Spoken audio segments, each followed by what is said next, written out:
bütün axıntılar və bütün qaşınma şikayətləri göbələk demək deyil. Adi qaşınma dediyimiz şikayətin altında nələr yata bilər? 90% hallarda bu vaginal kandidozun göstəricisidir. Cins əlaqədən sonra formalaşan balıq qoxusu, Bəli. yaxud da ümumiyyətlə vaginadan balıq qoxusunun gəlməsi nə ilə bağlıdır? Nə qədər yunsam da, özümü təmiz saxlasam da, hətta oturduğum yerdən məndən bu iyi gəlir.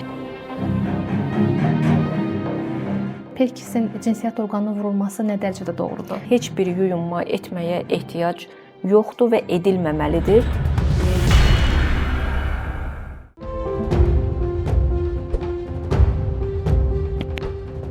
Xoş gördük hər birinizi dəyərli dostlar, dəyərli izləyicilər. Bugün qadınlarda vaginal axıntı, qaşınma və pis qoxu problemlərinin altında yatan səbəblərdən danışacağıq. Bəzən olur ki, xanımlar apteklərə yaxınlaşıb hansısa bir şam və maz alaraq bu problemi özləri evdə həll etməyə çalışırlar, amma vəziyyəti bəzən də ağırlaşdıra bilirlər. Ümumiyyətlə bu problemlərin altında yatan səbəblər nələrdir? Biz nələr etməliyik? Harda səhvlər edirik? Bugün bu haqqda danışacağıq. Studiyamızın qonağı ginekoloq Şəhla xanım Hüseynovadır. Xoş gördük. Sizi də xoş gördük. Bugünkü mövzumuz bəlkə də izləyicilərə sıradan bir mövzu kimi görünə bilər, sıradan bir şikayət kimi görünə bilər, amma bu qadınların bizə ən çox müraciət elədiyi şikayətlərdən biridir. Qaşınma var, axıntı var, həkim nə edim? Və bu gün istəyirəm bu barədə ətraflı danışam və bu mövzunun müəyyən açar yerlərinə, açar nöqtələrinə toxunaq ki, insanlar üçün, qadınlar üçün də faydalı olsun. Haralarda səhvlər edilir, nələri etmək olmaz və bizə sıradan gələn bu şikayətin altında əslində nə cür ağır, qorxulu patologiyalar yata bilər, onlardan danışacağıq. Qaşınma şikayəti ilə gələn pasiyentlərin ilk öncə vurğulamaq istədiyim bir məqam var ki, ən çox etdikləri səhv odur ki, xəstə bizə illərlə aptekdən, yaxın adamların, rəfiqələrin istifadə elədiyi mazları, şamları istifadə edib, özünü öz başına müalicə edib, artıq fəsadlaşdırıb gəlir. Düzdür, bir qism insanlar artıq maarifləniblər, şikayət olan kimi həkimə gəlirlər, bəzən şikayət olmadan da gəlirlər, amma bir qism deyərdim ki, hardasa 50-60% kütlə hələ də gedir aptekdən, yəni satıcının məsləhəti ilə maz alır, şam alır, həkimə gəlmir və yaxud da internetdən oradan-buradan araşdırma edib özünü müalicə edir. Və bugün bunlar hansı fəsadlara gətirib çıxara bilər? Adi qaşınma dediyimiz şikayətin altında nələr yata bilər? Şəhla xanım, normalda qadınlarda vaginal axıntı necə olur? Qoxusu, miqdarı, rəngi necə olmalıdır? Qaşınma şikayəti ilə gələn elə qadınların ikinci bir daha sıx şikayət elədiyi simptom da vaginal axıntının artmasıdır. Vaginal axıntını biz nə zaman patoloji axıntı kimi dəyərləndiririk, yəni normadan kənar axıntı kimi? Əgər pis qoxu varsa, qaşınma, diskomfort yaradırsa pasiyentə, ya normal halda, ya əlaqə sonrası, rəng ağ deyil də, məsələn, yaşıl, tünd sarı və yaxud da içində qəhvəyi müəyyən qan elementləri varsa, o zaman biz bu axıntıları patoloji axıntılar kimi dəyərləndiririk. Amma əgər bir qadın sadəcə olaraq, tutaq ki, müəyyən ovulyasiya günlərində, aybaşının orta günlərində adi selikli bir axıntı hiss edirsə və yaxud da digər günlərdə azacıq bir ağ axıntı hiss edirsə və onu heç nə narahat etmirsə, qoxu, yanma hissi, qaşınma hissi, diskomfort və yaxud da axıntının miqdarının həddindən artıq çox olması bunlar narahat eləmirsə, bu zaman biz bu axıntını normal adi axıntı kimi dəyərləndiririk, yəni fizioloji axıntı kimi dəyərləndiririk. Bəs kəsmik formasında qadından gələn axıntı hansı problemin əlamətidir? Daha sıx kəsmikvari axıntı 90% hallarda bu vaginal kandidozun göstəricisidir. Yəni vaginal göbələk infeksiyasının aktivləşməsinin əlamətidir. Daha sıx biz buna rast gəlirik. Bunun da altında bir sıra səbəblər yatır. Bəzən hamiləlikdən sonra, antibiotik istifadəsindən sonra diabetli xəstələrdə çox sıx rast gəlirik. Menopoz dövründə olan qadınlarda sıx rast gəlirik. Daha çox mövsümi xarakter daşıya bilir. Yay aylarında daha çox baseynə gedib gəldikdən sonra o suyun tərkibində olan kimyəvi maddələr vaginal mühiti pozduğuna görə bu şikayətə daha sıx rast gəlirik. Yəni altında duran səbəblər çoxdur, amma yaradan faktor onu göbələk kandidadır. vaginada normalda da bütün qadınlarda yaşayan kandida göbələyidir ki, müəyyən müxtəlif faktorların təsiri ilə aktivləşir və belə bir kəsmikvarı axıntı verir.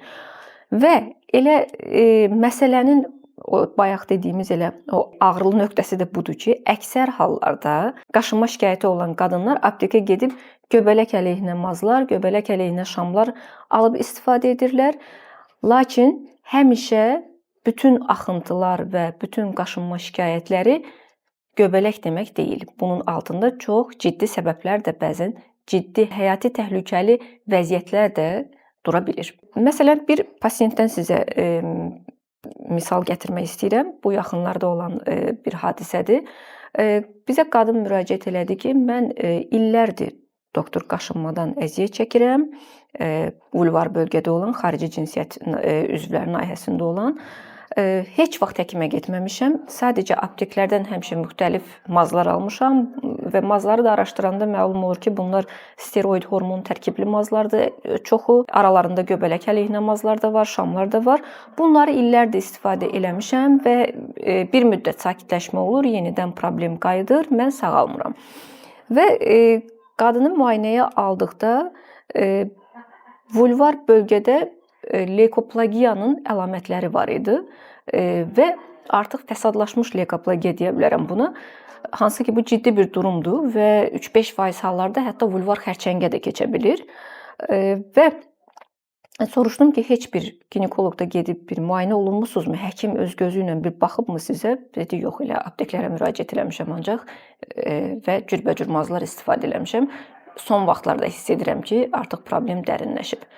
Və biz həmin qadını biopsiyaya göndərdik. Biopsiyanın altından da artıq leykoplagiyanın ağır forması gəldi. Başqa bir pasiyent yenə də eyni illərlə apteklərdən cürbəcür mazlar, şamlar alıb istifadə edib, həkimə gəlməyib. Bizə artıq son məqamda gəlir ki, bu mazların, şamların mənə heç bir xeyri yoxdur. Görəsən səbəb nədir bu qaşınmanın səbəbi? Ya dediyim kimi mazlar, şamlarda daha çox göbələk əleyhinə olan şamlar, mazlar olur ya da steroid hormon tərkibli mazlar verilir. Həmin qadında HPV virusunun hardasa bir 4-5 yüksək onkogen ştamları aşkarlandı. Bundan əlavə pap smear analizi götürdük. Pap smear nəticəsində SIN3 cavabı gəldi. SIN3 artıq bu kanserə tam yaxın bir mərhələ deməkdir. Yəni uşaqlıq boynu xərçənginə keçməyə artıq bir an məsələsidir burada, yəni. Və demək istədiyim də nədir?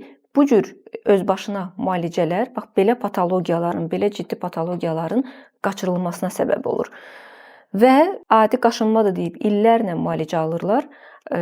Vulvar leykoplagiya kimi, SIN2, SIN3 kimi, kanser insuti, uşaqlıq boynu xərçəngi kimi patologiyaların hətta qaçırılmasına, vaxtın itirilməsinə, gecikməyə səbəb olur. Hansı ki, o qadın qaşınma şikayəti ilə vaxtında gəlsəydi, biz onda bu səbəbin HPV virusuna bağlı olduğunu aşkarlayardıq.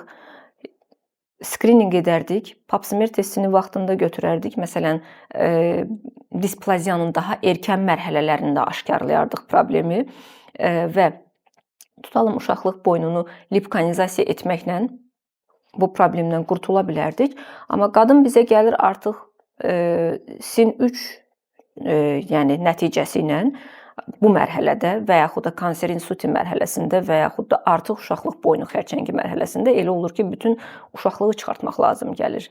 Artıq xərçəng prosesi uşaqlıq boynu kanalına, endometriuma qədər irəliləmiş ola bilir. Qadının xəbəri olmur bundan illərdir. Və elə pis tərəfi də odur ki, bu cür problemlər başqa bir simptom verməyə bilir illərlə, yəni. Xəbəri olmur qadının ki, sən demə qaşınma şikayətinin altında HPV virusu yatır və illərdir həkimə getməməsi səbəbi ilə, vaxtında müşahidəyə alınmaması səbəbi ilə artıq SIN3 mərhələsinə qədər gəlib çatıb, amma özünün xəbəri yoxdur. Hələ də apteklərdə maz alır, şam alır, istifadə edir.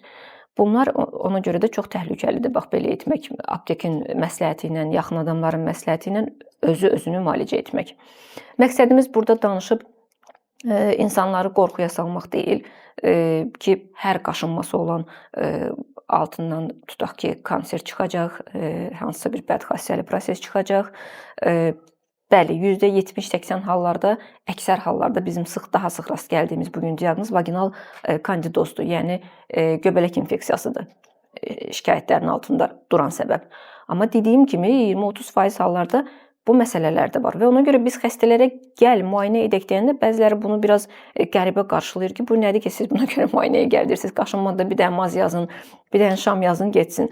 Axı elə deyil, yəni biz bilirik ki, bunun altında 20% hallarda, 30% hallarda çox ciddi patologiyalar yata bilir. Bəs Şəhla həkim, uzun müddət göbələk əleyhinə olan şamlardan istifadə etmək qadınlarda vaginal floraya necə təsir göstərir?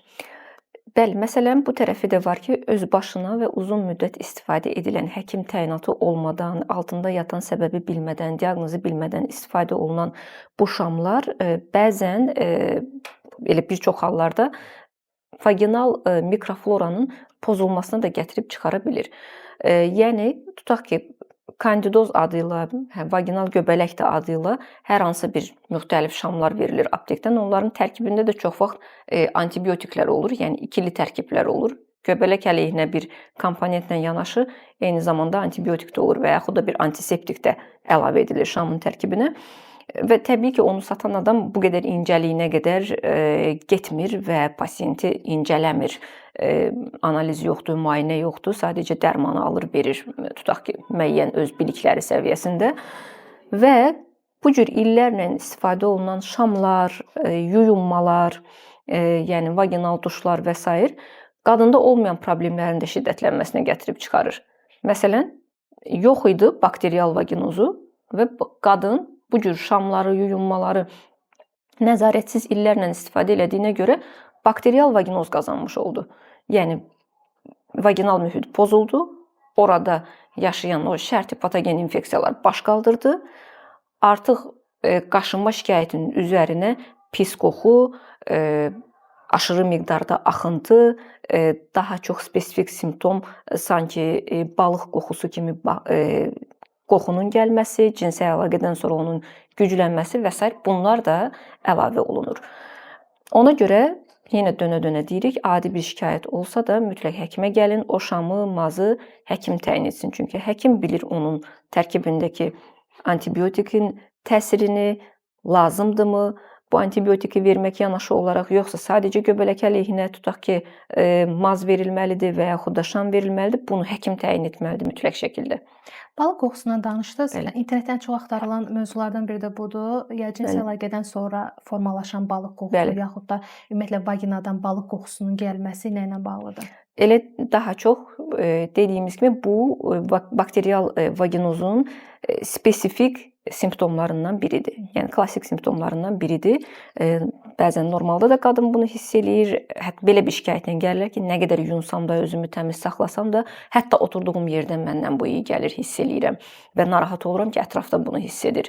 Və yaxud da daha sıx rast gəldiyimiz spesifik şikayətlərdən biri də cinsel münasibətdən sonra bu qoxunun güclənməsidir. Bu tipik bakterial vaginozun əlamətidir. Yəni vaginal mühit pozulub, orada normalda, yəni vaginal mühitdə yüzlərlə, minlərlə bakteriyalar yaşayır müxtəlif.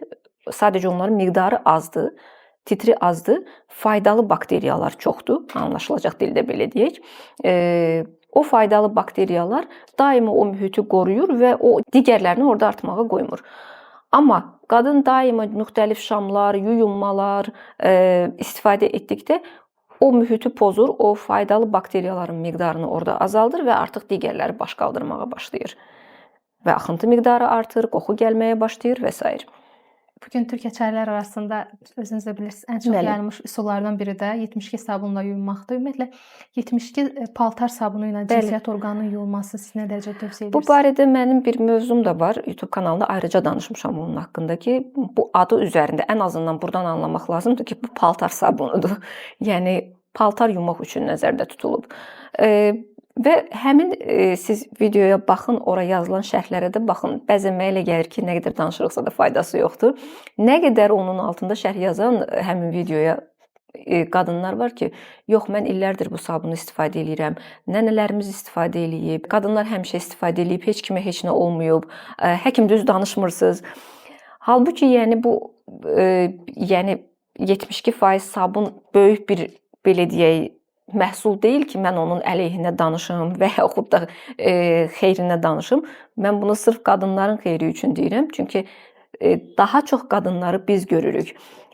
Bilirsiniz, bizdə cəmiyyətin bir problemi də odur ki, bir nəfər, iki nəfər gördükləri insanların təcrübəsi ilə bütün tibbi dəyərləndirirlər. Hər hansı bir tibbi məsələni dəyərləndirirlər.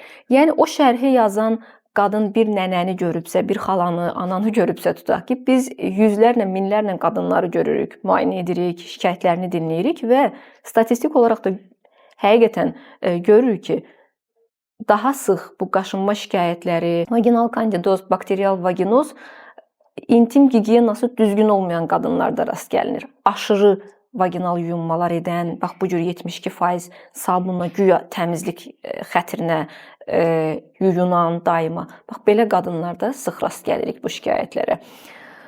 Yəni xəstələrin, şərh yazanların gördüyü 2-3 nəfərlə statistika əldə olunmur. Statistika əldə olunur yüzlərlə, minlərlə qadınların üzərində aparılan təcrübələrlə, şikayətlərindən alınan nəticələrlə və s. 72% sabunla qətiyyən yuyunmaq olmaz. Nəinki intim bölgəni, ümumiyyətlə həmin sabun, yəni dərini yumaq üçün, bəziləri hətta onunla çimir, uşaqlar da çimizdirir və s. Dəriyə toxunmaması gərəkən bir sabundur. Yəni mən anlamıram, hətta olur ki, bəzən evdə mən onunla paltar falan yuyanda, ondan sonra dərimin, əl dərimin nə qədər quruduğunu hiss edirəm. Yəni necə o sabunla daimi yuyunmaq olar intim bölgəni? Yəni görün nə deməkdir bu? Aşırı qələvi bir sabundur və intim bölgəyə çox ciddi qıcıqlandırıcı təsir göstərir, çox ciddi quruluq yaradır. Ciddi mikroflora pozğunluqlarına gətirib çıxara bilir. Xanımların etdiyi səhvlərdən biri də perkislə yuyunmaqdır. Ümumiyyətlə perkisin cinsiyyət orqanına vurulması nə dərəcədə doğrudur?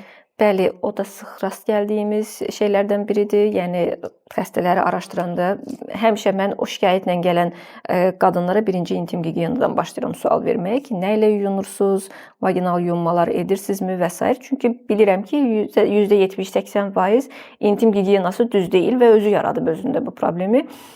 Bəli, elə perikislə yuyunanlar da, onu vaginal bölgəyə vuranlar da kifayət qədər çoxdur. Nəinki perikis, ümumiyyətlə vaginal bölgəyə heç bir yuyunma etməyə ehtiyac yoxdur və edilməməlidir. Vaginal bölgə özünü təmizləyə bilən bir bölgədir.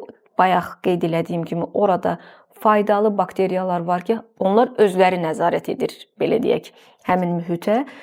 Və biz müdaxilələr etməklə yalnız və yalnız özümüzə zərər vururuq. Olmaz. Fərqi yoxdur hansı məhlul, perikis olsun, soda olsun, nə bilim, limonlu su olsun, nə olsun və yaxud da aptekdən alınan hər hansı yuyucu vasitələr olsun, qəti və qəti şəkildə bunları daimi yuyunma vasitələri kimi istifadə etmək olmaz. Əgər problem varsa, onu həkim sizə təyin etsin müəyyən bir müddətə. Onun ardınca da biz hələ müəyyən bərpa edici şamlar və s. veririk qadınlara ki, yenə də o mikrofloranı tam bərpa edək ki, yenidən o axıntı problemləri yaşanmasın. Öz başına istifadə etmək olmaz. Ümumiyyətlə, vaginal bölgənin yuyulması gərək deyil. Yəni, daxildən yuyulması gərək deyil. Şənli xanım, bəs qaşınma şikayətinin altında hansısa bir cinsi yolla keçən infeksiya ola bilərmi? Bəli, şikayətin nəzarətsiz qalması bir də bu tərəfdən qorxuludur ki, bəzən qaşınma şikayətinin altında atipik gedişli, cinsel yolla keçən infeksiyalar da dura bilir. Yəni mütləq deyil ki, hər cinsel yolla keçən infeksiya qadına aşırı şikayətlər versin. Tutaq ki, pis qoxulu axıntı və s. və o həmin qaça-qaça həkimə gəlsin, tez müalicə olunsun. Bəzən bunlar atipik, yəni resessiv, gizli formada da keçə bilir. O qədər də aşırı şikayətlər vermir. Xüsusən də o bayaq qeyd elədiyim o tez-tez yuyunan, şam qoyan qadınlarda onlarda elə bil silinmiş bir klinik mənzərə olur. Yəni əslində cinsel yolla keçən infeksiya var, amma özünü o qədər vaginal yuyunma edir, şam qoyur, daimi cürbəcür məsləhətlərlə ki, o infeksiya aktivləşmir. Sanki klinika bir silinmiş, resessivləşmiş, sakitləşmiş bir formada davam edir, amma infeksiya qalır. Və bu infeksiyalar qaldıqda, müalicə olunmadıqda zamanla qadınların uşaqlıq borularının iltihabına qədər, sonsuzluğa qədər gətirib çıxara bilir. Yəni bu təhlükələri də var. Qadınlarda vaginal qaşıntıdan danışdıq. Bəs bu qaşıntının altında başqa hansı səbəblər ola bilər? Biz daha sıx rast gəlinən səbəblərdən danışdıq, daha qorxulu tərəflərindən danışdıq ki, bu şikayətlərin altında vulvar xərçəng, hətta uşaqlıq boynu xərçəngi, HPV virusunun onkogen ştamlarına yoluxma və sair kimi ciddi müşahidə, müdaxilə tələb edən vəziyyətlər dura bilər, patologiyalar dura bilər. Leykoplogiyadan da danışdıq. Amma hər qaşınma da mütləq ginekoloji səbəblidir, mütləq ginekoloqa gedilməlidir deyə bir şey də yoxdur. Bəzən qaşınma şikayətlərinin altında dermatoloji problemlər də yata bilər.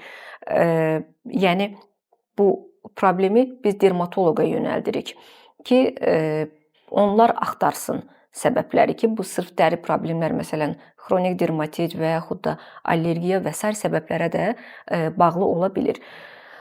Bəzən bu problemin altında sinirsel səbəblər də dura bilər. Məsələn, bizdə belə bir pasiyent olmuşdu. İllərlə yenə də müalicə alır, cürbəcür mazlar istifadə eləyir. Amma bu qaşınma şikayəti keçib getmir, daha çox gecələr aktivləşir və qadının testlərində heç bir patologiya yoxdur. Yəni nə göbələk infeksiyası, nə cinsəl yolla keçən infeksiyalar, nə HPV virusu, heç nə tapılmır analizlərində və baxış zamanı da vaginal bölgəsi, cinsiyyət orqanları tam təmiz, tam patologiyasızdır. Hər hansı bir qızartı nöqtə belə yoxdur, amma adam qaşınmadan yata bilmir gecələr illərlə. Mazlarla müvəqqəti sakitləşir və yenə də başlayır. Və biz həmin qadını yönəltdik psixoloji müayinəyə, nevroloqa və məlum oldu ki, bunun altında sən demə yatan bir xronik anksiyetə, gizli depressiya varmış və xanım nevroloji müayinələrdən sonra artıq o şikayətləri keçib getməyə başladı. Yəni bəzən altında səbəb tapılmayanda bax belə nevroloji səbəblər də dura bilir. Bəzən diabetli xəstələrdə rast gəlinir. Bunların tipik şikayətləri dəridə üstdən heç nə yoxdur, amma doktor içəridə sanki iynə batma kimi hiss eləyirəm, sanki nəsə batır mənə daxildən, bax belə şikayətlərlə gəlirlər. Məsələn, vulvar bölgədə və yaxud da vaginanın giriş hissələrində diabetik neuropatiya deyilir.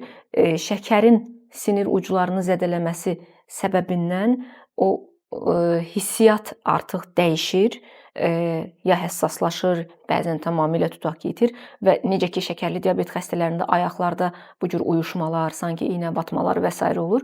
Eynən bu vaginal bölgədə də, vulvar bölgədə də belə şikayətlər hiss edilə bilər.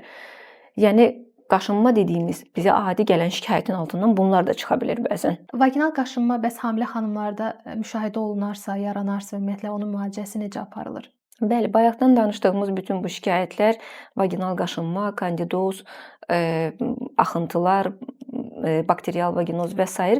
bunlar əlbəttə ki, adi qadınlarda olduğu kimi hamilə qadınlarda da ola bilər. Hətta deyərdim, hamilə qadınlarda biz daha sıx rast gəlirik, müəyyən hormonal dəyişikliklərə bağlı, hamiləliyin gedişinə bağlı və bunun üçün də yenə hamilələrə təyin etdiyimiz, icazə verilən şamlar, mazlar, hətta gərəkirsə antibiotiklər və s.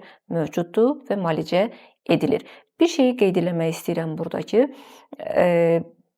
mən çıxışlarımın birində də qeyd eləmişəm ki, bu saat hər kəsi maraqlandıracaq ki, vaginal kandidoz cinsəl yolla keçir yoxsa yox, yəni partnyor müalicə olunmalıdır yoxsa yox. Vaginal kandidoz, yəni göbələk infeksiyası cinsəl yolla keçən infeksiyalar qisminə aid edilmir. Partnyorun müalicəsinə ehtiyac yoxdur, amma hansı hallarda əgər qadında bu şikayət ilk dəfə yaranıbsa və ilk dəfə həkimə müraciət edirsə, o zaman partnyoru müalicə etmirik. Amma son protokollar, yeni müşahidələr, nəticələr onu qeyd edir ki, əgər problem illərlə davam edirsə, xronikləşibsə, yəni qadın müalicə alır, yenidən başlayırsa, belə bir durum varsa, o zaman hər iki tərəfin müalicə edilməsi, hər iki tərəfin göbələk əleyhinə preparatlarla müalicə alması gərəkir. Kişilər həkimə apara bilsək də. Baxmayaraq ki, bu cinsəl yolla keçən infeksiya deyil, bəzən vaginal kandidozun, hətta bakterial vaginozun özündə belə partnyorun müalicəsini də biz tətbiq edirik. Kişiləri müalicəyə gətirmə məsələsi o ayrı bir mövzudur. Heç bir cəhətdən yəni mümkün deyil. Təkcə bu problemlə bağlı yox, digər məsələn sonsuzluq və s. məsələləri ilə bağlı da Yəni kişiləri müayinələrə yönəltmək, analizə göndərmək həqiqətən çətindir. Bəs bildik ki, məsələn, evli xanımlarda əgər problem varsa, şam müalicəsi ilə göbələk xəstəliyi aradan Bəli. qaldırılır. Bəs qız uşaqlarında vaginal göbələk problemi varsa, Bəli, bunun bəli. müalicəsi necədir? Bu hissəyə də yaxşı toxundunuz. Bu təkcə yəni qadınların, evli qadınların, cinsəl həyat yaşayan qadınların yox, elə qız uşaqlarının da heç bir cinsəl həyat yaşamayan qız uşaqlarının da problemi ola bilər ki, bununla da bağlı bizə kifayət qədər müraciətlər olur və hətta analar çox narahat olurlar ki, görəsən nəyi var, qaşınması var, axıntı miqdarı çoxdur və s.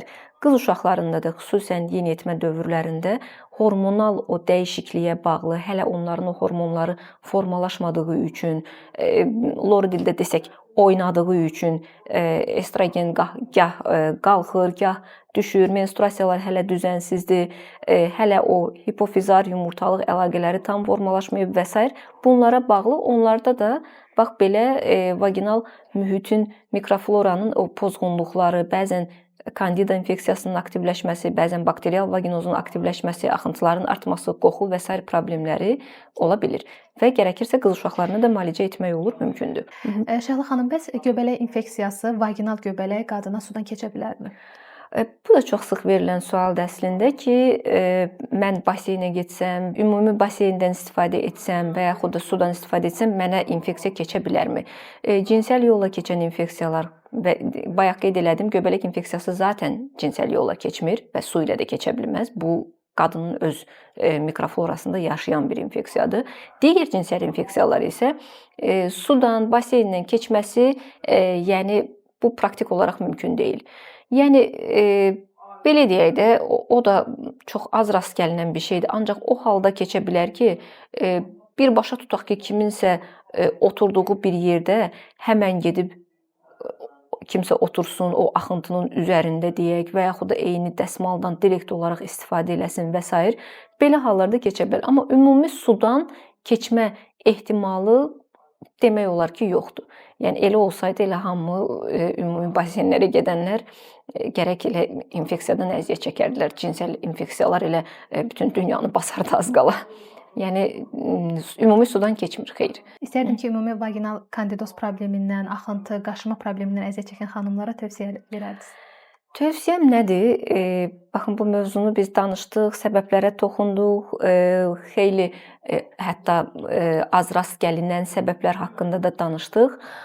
Amma yenə də bilirəm ki, gedib öz başına müalicə eləyənlər, apteklərdən öz başına dərman, şam, maz alıb istifadə edənlər, qohum-əqrabanın, rəfiqənin tövsiyəsi ilə bunları istifadə edənlər yenə də olacaq.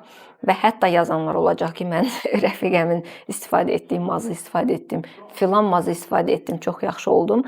Əsla belə etməyin. Kiminsə bir nəfərin təcrübəsi bu müalicə deyil. Bu düzgün bir yanaşma deyil, insan sağlığına düzgün bir yanaşma deyil. Aptekdə dərman sizə verən, yəni əczaçının müalicə etmək ixtiyarı ümumiyyətlə yoxdur. Dərman təyin etmək ixtiyarı yoxdur. Bunlar bayaq sadaladığım kimi bir çox ciddi patologiyaların, həyati təhlükəli patologiyaların qaçırılmasına, vaxtın itirilməsinə səbəb ola bilər, gecikməyə səbəb ola bilər. Hansı ki, biz o qadını daha az invaziv və minimal cərrahi yöntəmlərlə həyatını xilas edə bilərdik. Amma qadın bizə xərçəngin ağır bir mərhələsində artıq müraciət edir, gecikmiş halda müraciət edir və yaxud da vulvar tutaq ki, xərçəngin adi qaşınma şikayətinin altında duran, qızartı, qabıqlanma şikayətinin vulvada olan altında bir vulvar xərçəng durur və gecikmiş mərhələdə şikayət edir və bu daha artıq aqressiv cərrahi üsulların işlənməsinə gətirib çıxarır, onlara müraciət edilməsinə gətirib çıxarır və həyati təhlükəli bir durum yaradır. Yenə deyirəm, mövzunu danışıb, bütün qaşınma şikayəti, axıntı şikayəti olanları qorxutmaq, onların necə deyirlər, o ürəyini qopartmaq deyil məqsədimiz. Məqsədimiz sadəcə maarifləndirib onları düzgün müalicələrə, düzgün istiqamətə cəlb etməkdir. Təşəkkür edirəm Şəhla. Buyurun. Təşəkkür edirəm Şəhla xanım. İzləyicilərimizə bildirmək istəyirəm ki, studiyamızın qonağı ginekoloq Şəhla xanım Hüseynova idi. Şəhla xanımı siz özünün YouTube kanalında da bu cür videoları izləyə bilərsiniz. Daimi Evet. olaraq həmişə izləyicilərini maarifləndirir. Eyni zamanda Instagram, TikTok səhifələri, YouTube kanalının linkini biz açıqlama bölümündə qeyd edəcəyik. Əgər suallarınız yaranarsa əlavə olaraq videonun üzərində və açıqlama bölümündə qeyd etdiyim əlaqə nömrəsindən də suallarınızı ünvanlaya bilərsiniz. Özünüzə yaxşı baxın, həmişə sağlam qalın. Yenidən Şəhla xanımla görüşərik başqa bir maraqlı bir mövzuda inşallah. Təşəkkür edirəm mən də sizə. Ümid edirəm ki, danışığımız faydalı oldu. Çox sağ olun. Yenidən Sağ olun. sizinlə görüşənə qədər. İnşallah. Sağ olun.